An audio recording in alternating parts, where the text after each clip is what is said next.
So now I'm going to talk to you about a few more whimsical aspects of the law, recent cases that are developments, some of which we have touched on in prior lectures, and some are new things. So,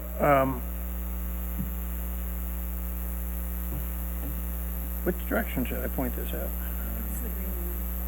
Oh, there we go. Okay, so here's the four topics. The right to be forgotten, redux. I'm not actually sure what redux means, but I think it means again. Pornography is not education versus EBSCO, ACS versus, and Elsevier versus ResearchGate and Georgia State, Re-redux. Okay, so you will recall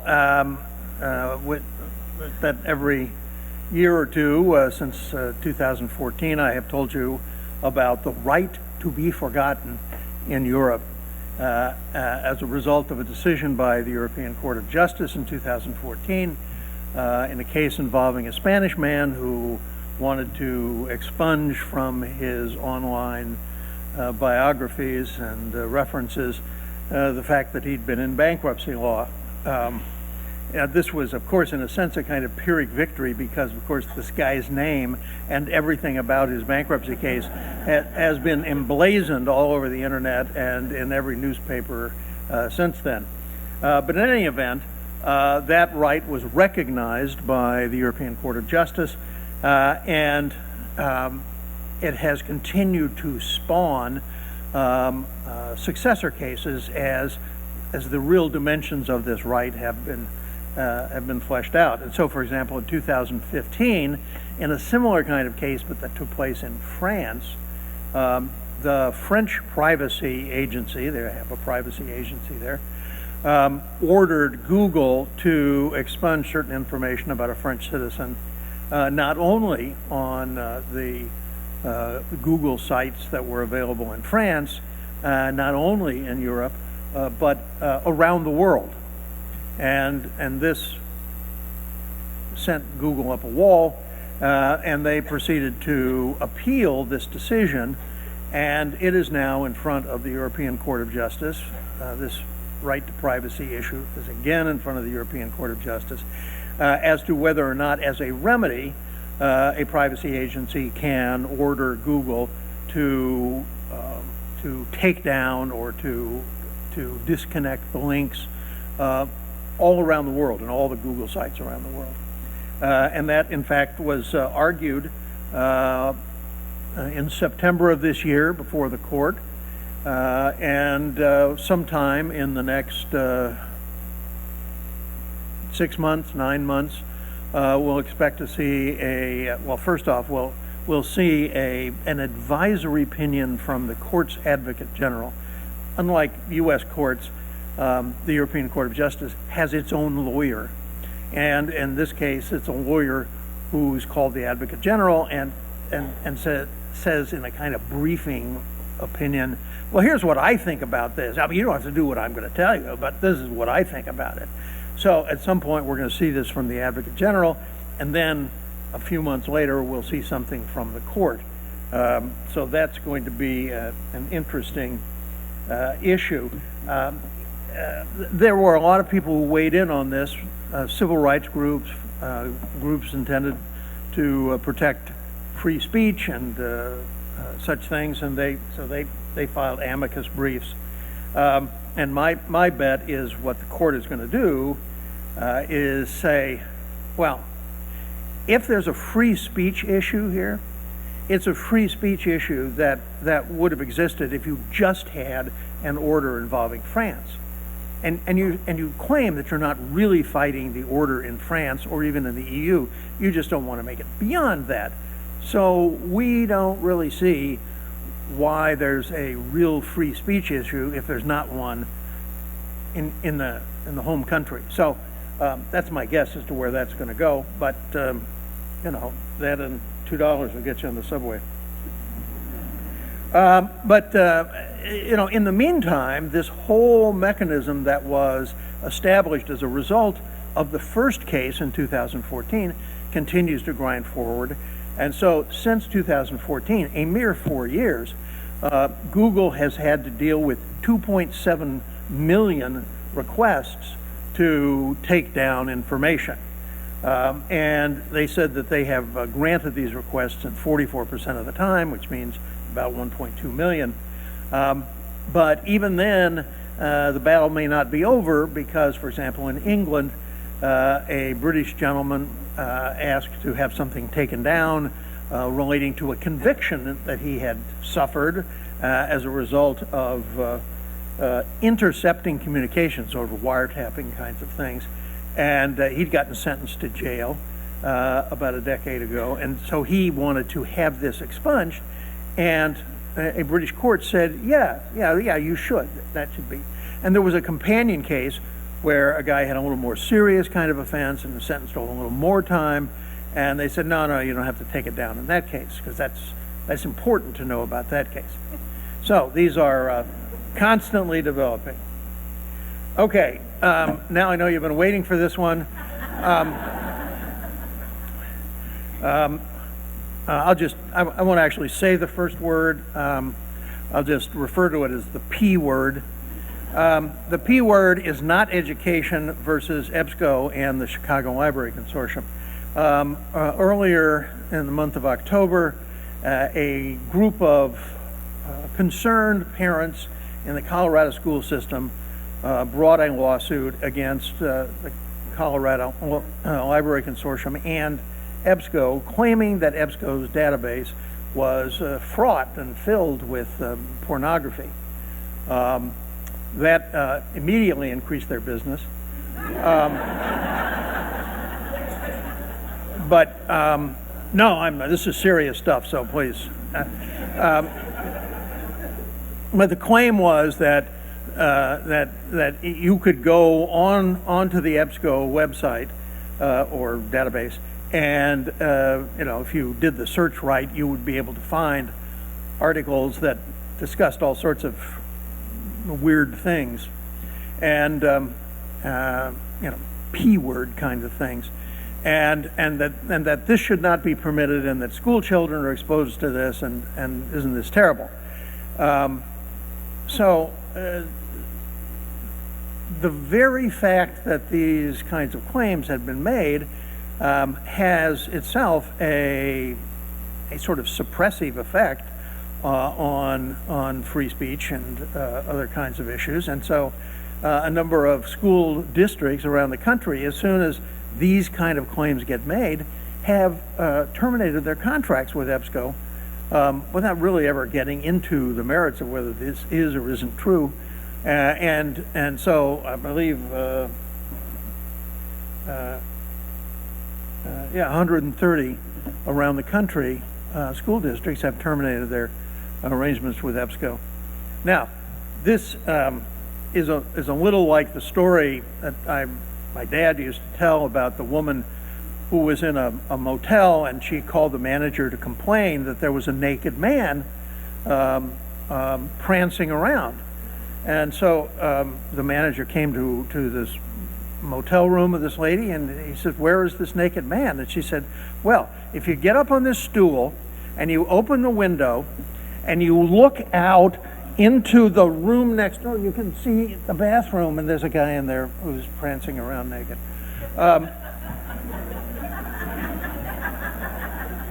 So applying that logic here, I mean, this is you got to go to a lot of trouble in order to find these. And there was a very nice article about this. American Library Association spokesman, basically said, "Wait a minute, let's call a spade a spade. There isn't any real evidence that this is what this database is used for, and there's no evidence that anybody really uses it that way." And said what I thought was a brilliant insight, which is if middle or high school students are looking for sex on the internet, they don't start with the library database.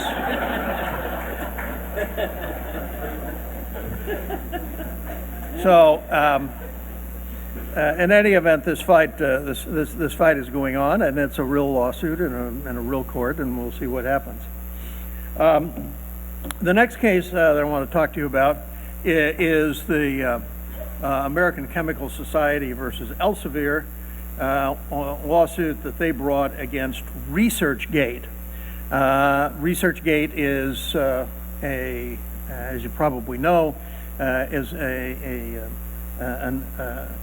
entity which will sort of help you obtain academic articles through file sharing and a whole host of means. And there was another, it's like in my mind at least, it's like Sci-Hub, which is another one of these kinds of things which experienced a lot of litigation a couple of years ago. And the American Chemical Society and Elsevier claim that a massive copyright infringement is going on through ResearchGate, which is a German-based company, but where it is doesn't really matter because you get it all over the world. And they had sued in Germany last year, same parties. But now this one's in the United States, probably on the theory that maybe our justice might move more quickly. So now that's going on. ResearchGate claims to have some 13 to 15 million users who can upload and share published papers, book chapters, meeting presentations. And a lot of publishers have written either as a group or individually to ResearchGate saying, oh no, you got to take down this list of 100 million articles. So ResearchGate has been trying to respond to that and claims to be cooperating, but they said, well, actually what you need to do is give us a takedown demand for each document, and that way we can process it better, which is a little bit hard to deal with and impractical, and that's why this lawsuit followed. Is this lawsuit something that really challenges the whole open access movement? Some people claim, oh yes, this is really an assault by publishers who are trying to halt the open access movement and to require people to always pay for access to articles and things. And I don't know whether that's in fact the motivation or whether that's in fact what they're hoping will happen. But it's an issue that is of concern and is probably one that will need to be watched closely, because how it comes out could be an overblown reaction to the situation, although the publishers clearly think this is a problem. Then we go to Georgia State Re-redux. And I say Re-redux not because my tongue is not working this morning, but because this is now the third time that the district court judge in this case has been asked to think it through again. It's going back a number of years, a decade really. Publishers sued Georgia State for its policies about course packets and copying course materials from journals and from books and things and making them available to students. And then it sort of segued from there into an electronic database where the university would basically have electronic versions of chapters and articles and things that they would assign to students. And at least with respect to the electronic versions, they were not paying anything to any publishers for using this material. And they got sued. They defended on the ground, Georgia State defended on the ground that this was fair use. It was fair use to copy whole articles or copy chapters out of books and make it available. And they were in front of a judge named Orinda Evans, a very well-respected district court judge who held lengthy hearings and eventually entered an order finding that almost all of the challenged uses were in fact fair use. So the case then goes on appeal to the 11th Circuit in Atlanta, which is the circuit that covers her court, and the Court of Appeal said, well, you did some things right and you did some things wrong, but there's these 4 tests that you need to apply, or 4 aspects of the issue in order to determine whether something is or is not fair use, and basically, with all due respect, you bungled it. So it got sent back, and Judge Evans again held another lengthy series of hearings about each and every one of these excerpts and where did it come from, and going through all these 4 factors for each one. And she came up with a different number of situations where she said it was fair use or not fair use.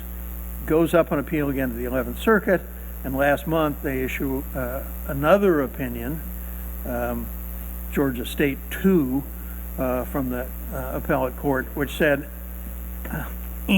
sorry, you didn't do it right again. And so now it's being sent back once again. And each and every time, the 11th Circuit has worked to develop and expand and elaborate on how do you do a real analysis for fair use. And so now if you take Georgia State 1 from the 11th Circuit and you add Georgia State 2 and you sort of shuffle them together, you come up with a very elaborate set of standards for how you judge whether or not something is or is not a fair use, at least in the context of this nationwide tendency of universities and libraries to create electronic files which can be used by students for their course studies.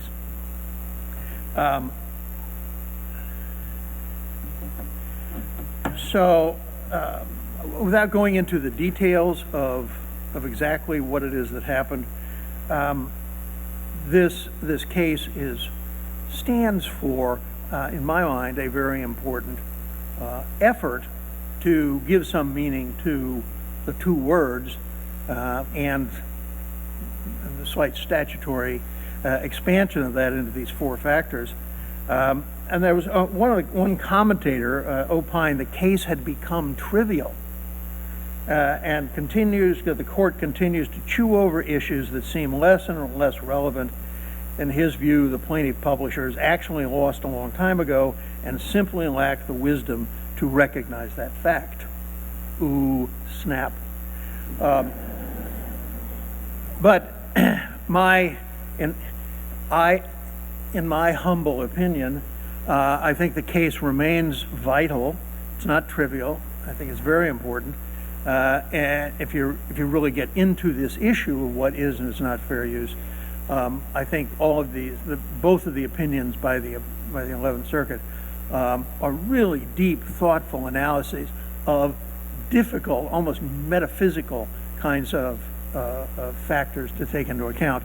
So I think it's a very important case, and the American public will win, whoever wins this particular case.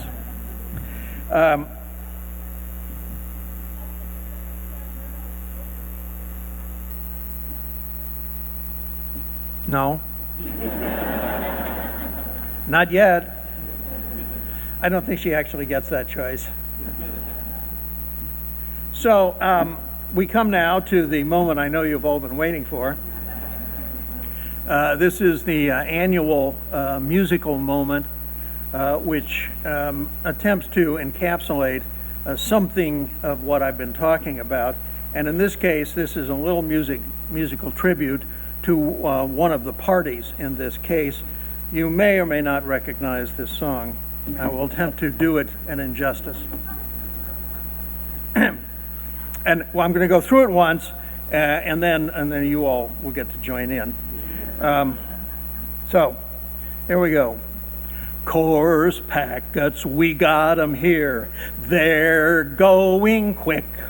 We know the copyright laws. We don't need a truce, 'cause we got fair use. Fight Panthers to victory. Drive on through the courts. Read, write.